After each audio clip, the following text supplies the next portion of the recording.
Bíblia, capítulo 16 de 1 Samuel.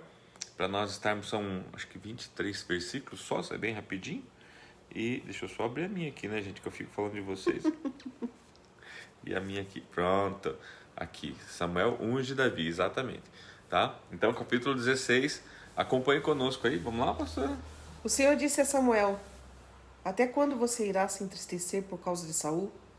Eu o rejeitei como rei de Israel. Encha um chifre com óleo e vá a Belém. Eu o enviarei a Jessé.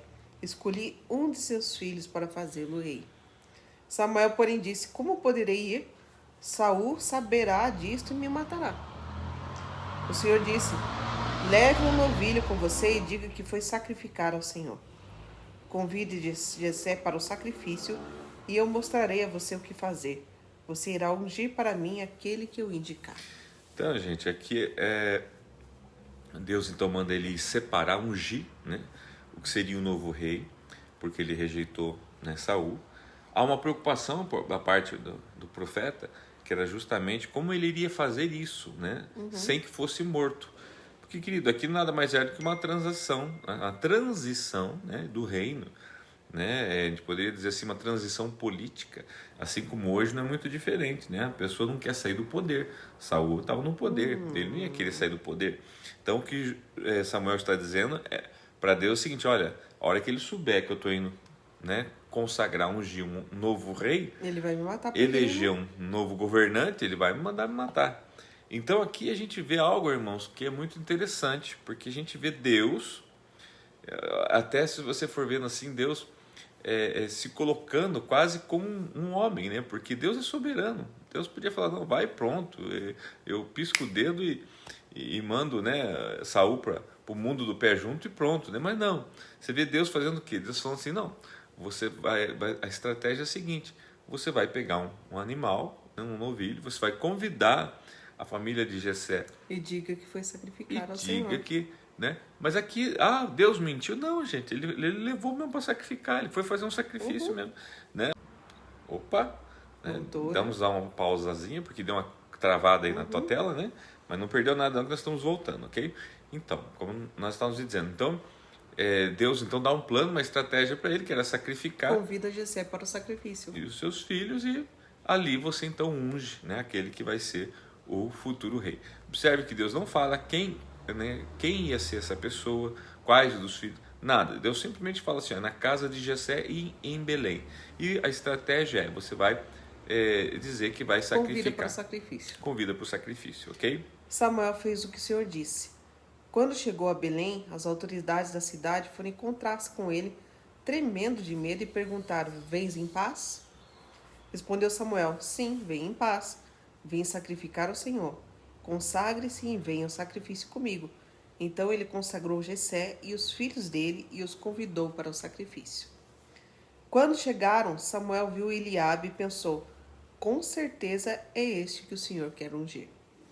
O Senhor, contudo, disse a Samuel: não considere sua aparência nem sua altura, pois eu o rejeitei.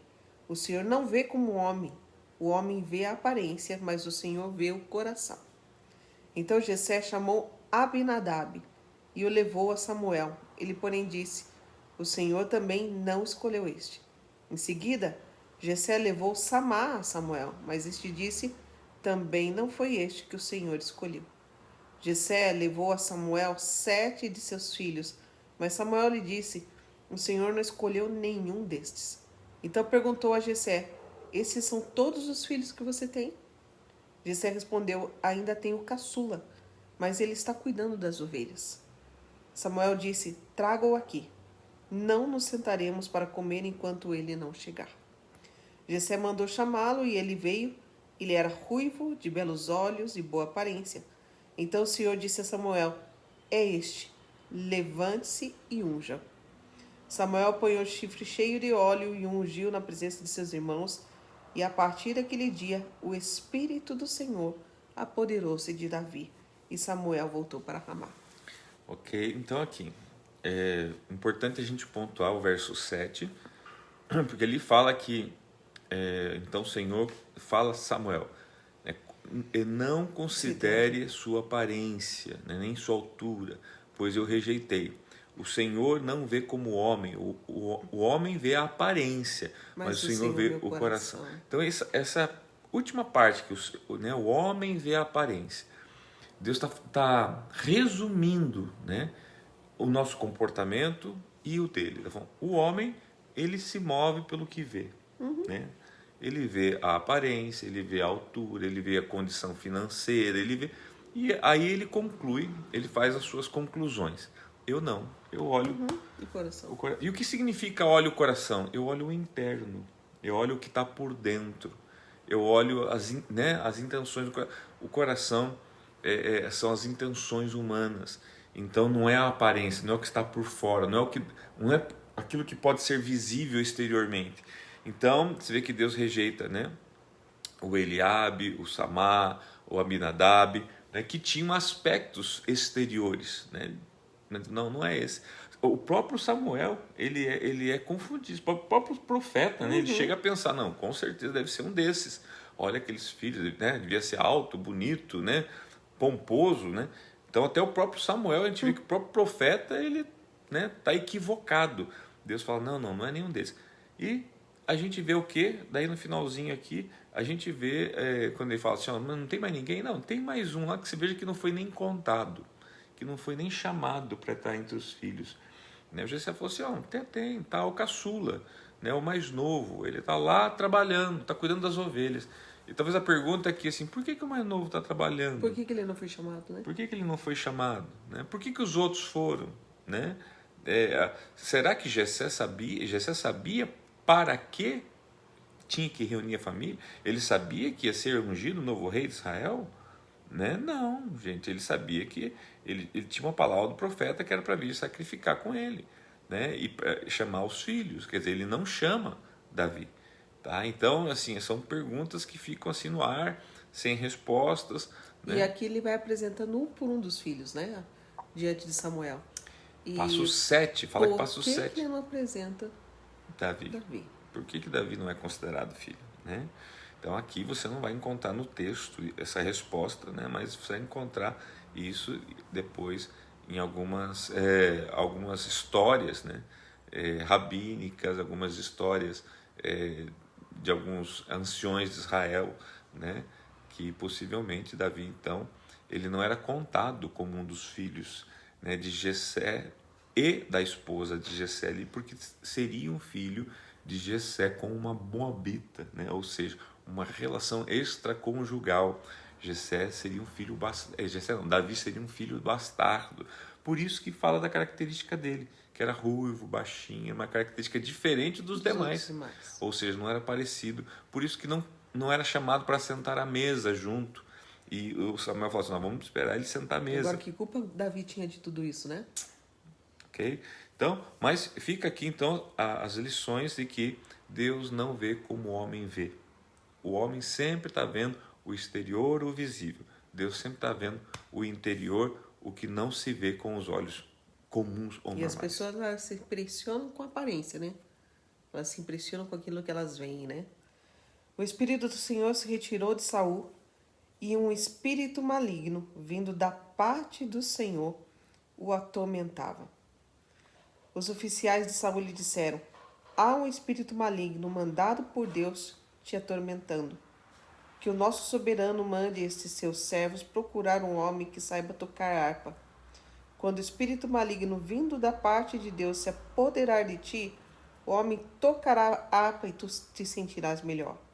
E Saul respondeu aos que o serviam, encontre alguém que toque bem e traga-no até aqui.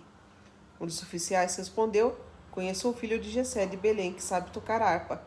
É um guerreiro valente, sabe falar bem, tem boa aparência e o Senhor está com ele. Então Saul mandou mensageiros a Jessé com a seguinte mensagem, envie-me seu filho Davi que cuida das ovelhas. Jessé apanhou um jumento e o carregou de pães, uma vasilha de couro cheia de vinho e um cabrito, e os enviou a Saul por meio de Davi seu filho. Davi apresentou-se a Saul e passou a trabalhar para ele. Saul gostou muito dele e Davi tornou-se seu escudeiro. Então Saul enviou a seguinte mensagem a Jessé, deixe que Davi continue trabalhando para mim, pois estou satisfeito com ele.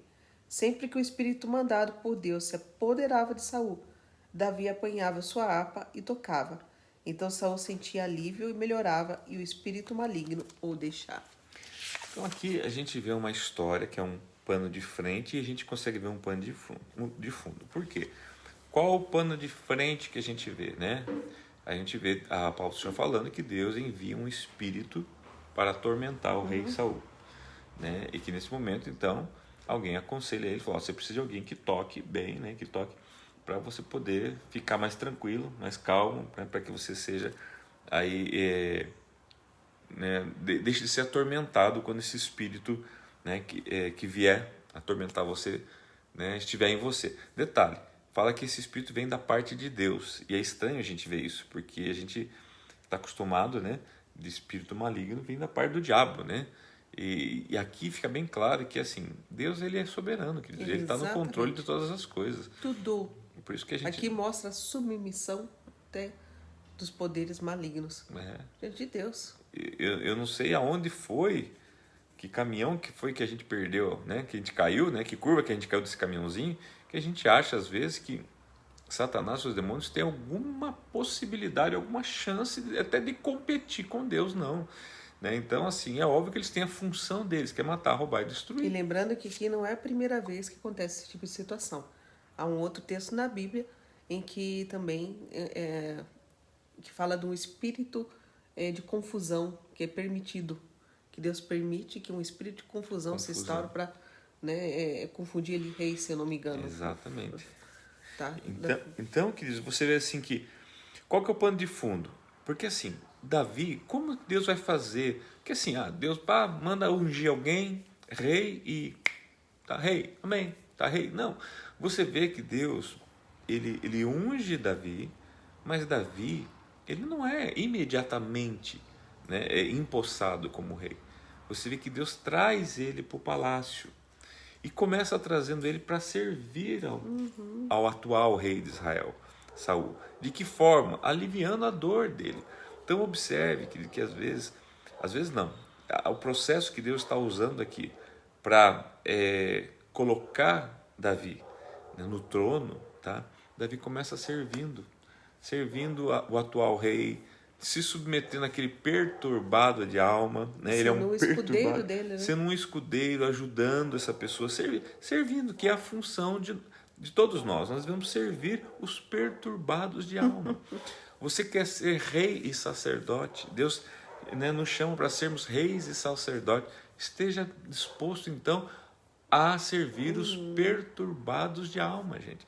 Tem gente que quer que Deus mate, né, os perturbados de alma. Tem gente que fala assim, Deus, quando que o Senhor vai, né, extirpar essa raça de perturbado aí, né, de desviado do mundo, esse povo só faz coisa errada? Gente, Deus quer que a gente sirva, atendendo, né, até que Deus, né, possa passar o bastão, ou no caso a coroa. Tá? Então a gente vê isso claramente aqui, ele servindo, quando o espírito maligno pegava Saul, então Davi ali tocava, né, acalmando, né, o Saul, né, banindo, no caso, aquele espírito maligno, né, através ali do toque da sua harpa, né, da sua adoração. Então, com isso faz com que Saul, então, mande uma mensagem para Jessé, falando, Jessé, eu preciso ficar com teu filho aqui, eu preciso que ele venha trabalhar comigo, eu gostei dele. Você observe que ele fala que ele gostou de Davi, né? Estou satisfeito com ele. 22 ele diz isso. Tá? E o verso 23, o espírito mandado por Deus se apoderava de Saul, Davi apanhava sua harpa e tocava. Então Saul sentia alívio e melhorava, e o espírito maligno o deixava. Então assim Deus faz com que, para que eles possam estar conhecendo, né, o reino, conhecendo Saul. Eu falo que Davi teve uma aula de como não ser um rei, né? Não era o que fazer, era o que não fazer como um rei. Davi esteve ali presenciando, e Davi sempre estava no palácio, mas mantinha o seu coração no pasto, né? Ele não era mais agora o cuidador das ovelhas, ele estava ali para atender agora, ser escudeiro do rei. Mas você vê ele num coração humilde, você vê ele, bem ou mal, ele já tinha sido ungido, né, pelo profeta. Você vê que ele vai levar longos 17 anos, se eu não me engano, para assumir o trono. Gente, são 17 anos, não é 17 dias, nem 17 semanas, né? Se submetendo, servindo, aguardando. Aí você vê como Deus, ele olha o coração. Quem se submeteria? Você está disposto a se submeter 17 anos para assumir o seu reino, né? O reino que Deus tem preparado para você?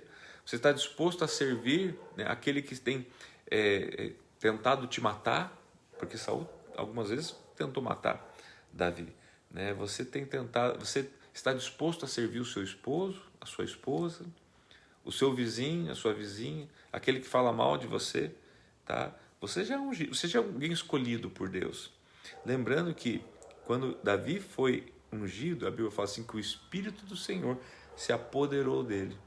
Queridos, e isso faz toda a diferença, né? O Espírito de Deus se apodera. Assim como o espírito maligno se apodera de Saul para atormentar Saul, o Espírito de Deus se apodera de quem é fazer toda a diferença. Ungido para começar a trabalhar na nossa vida, no nosso caráter. Que nessa manhã o Espírito Santo de Deus se apodere de você. Amém. Para ir transformando você nesse príncipe de Deus, Amém. nesse rei que Deus quer que você seja para reinar aonde Deus plantou você aí, tá bom? Que essa fique a mensagem no teu coração para essa manhã, tá bom? Isso aí. Gente, que Deus abençoe todos vocês.